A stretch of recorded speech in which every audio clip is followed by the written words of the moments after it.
Hey guys, Davey from Peeker's Advantage here, and I'm going to be bringing you another video today. This one's just going to be a sort of a quick video. It's not going to be very long. It's just going to be showing you some nades on Vertigo. Just because a lot of people might not be super familiar with the map. A lot of people don't really like it. They don't like to take the time to learn nades. So this is just going to be some quick nades that you can learn. They're pretty easy. I will say though, they only work in 128 tick servers. The jump throws don't exactly work in 64 tick. You could find variations of it for 64 tick if you are playing matchmaking. But yeah, let's just get right into it. So now, since the most recent update, the CTs actually beat the Ts to this spot on the map. So just a quick way that you can kind of counter that is to just come here to this window and just throw a flash through it. It lands right up above this railing here, and it'll just flash people that are like rushing up real quick. It's not like a foolproof way to stop it. There is no real foolproof way to stop the CTs from getting here first now.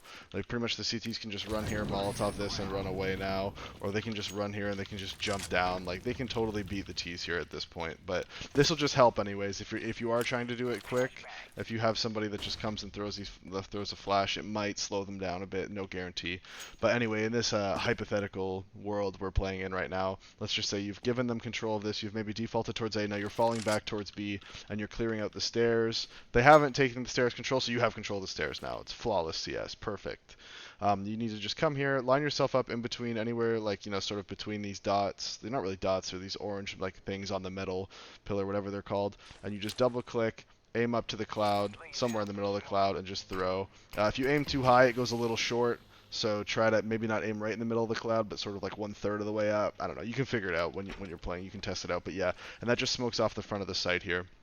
Then once you've done that, now we're sort of setting up for the execute, because now we can have somebody who creeps up behind the smoke or into this area, gets close, and then we have guys who are lining up the smoke. So the first smoke I'm going to show you is you jump up onto this little railing here, you get right here, and then you look down, and you can kind of see like below this orange thing, and you can go down here. There's these two sort of dark spots right underneath this sign on the wall. You can see these dark spots on the wall underneath here, and it's right under the sign. And you go down to right in the middle, in between these two dark spots, right where these two walls meet, and you jump throw.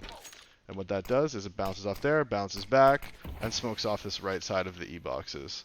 So all of that's smoked off now. The other smoke you're going to throw is somebody's going to come down into this corner. You aim above this sort of weird thing on the fence up to the railing, throw the smoke, bounces off there, bounces off there, boom, now you have both sides smoked off, right? Imagine there's a smoke there. So while this smoke is still up, you throw those two smokes. You have one person who comes here. You just line up one step up like this to the railing. Aim at the bottom. Again, you can see the right side of quad here. You just aim to the right of it.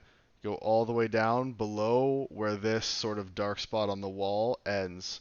And you go just below that, and then you jump throw. Of course, that happens this time. Even lower, and then you jump throw. There we go. Perfect. And then that mollies off far enough to the right that the person has to peek off to the right. And it also mollies a little bit, like, it mollies obviously farther this way, but yeah, that'll molly off the quad so that nobody can be hiding there. They have to go to the left. So as long as you have somebody scaling, it's no problem. Then, flashes now at this point, because flashes are just as important. You have the person who's right here, they've just thrown their smoke. They throw their smoke, then you can just crouch, aim up like that, and just pop flash around this corner. When pop flash is right here, it'll flash anybody peeking. Then, so that your guy who's scaling up quickly, whether you're deciding to scale up on this left side or the right side isn't super important. You do need one person over here though to make sure you're clearing out the guy who's at quad. But if you want to have somebody that's right here and goes right through with this pop flash, they can run through and do that and maybe scale up this way with the flashes. But then after that, after you throw this first flash, you want to just throw one flash high to the left, like sort of almost off the map, so that this person who's scaling up like this way, the flash pops behind him, and anybody who's trying to come through these smokes gets full blind, and then they can scale up into the site. And at this point, you have those things smoked off, you have quad mollied off, you need to just make sure you clear your corners, make sure you're clearing this, make sure you're clearing these corners. These two corners are super important. Of course, people playing back of default, also a really important thing to make sure you're clearing out. These guys who are scaling, you need to make sure you know your pathing. You need to make sure you know who's clearing what, who's looking where. And then, of course, people are going to be trying to come around the backside of the smokes. You need to make sure you're aware of that. Another thing you could do, if you wanted to, you have one guy who's throwing a molly like this. I'll just throw this other smoke real quick again, just so I can sort of show you what I'm talking about. With that smoke up like that, if you wanted to, you could have this guy here, just aim a Molotov right there, and it mollies off the back of default as well. So it sort of combines with this Molotov that lands at quad and makes it so that if anybody tries to run through this smoke, they're also eating a Molotov. It's up to you. It depends on how you want to run your strat. But yeah, those are just some quick B-nades for Vertigo. Thank you for watching. We've also launched our Patreon at patreon.com/peakersadvantage. If you guys want to support the content we're making around here, please go check it out. If you can't donate, that's totally fine. Don't worry about it. Just keep watching the content. We make this content for you guys. Thank you so much for watching. See you next time.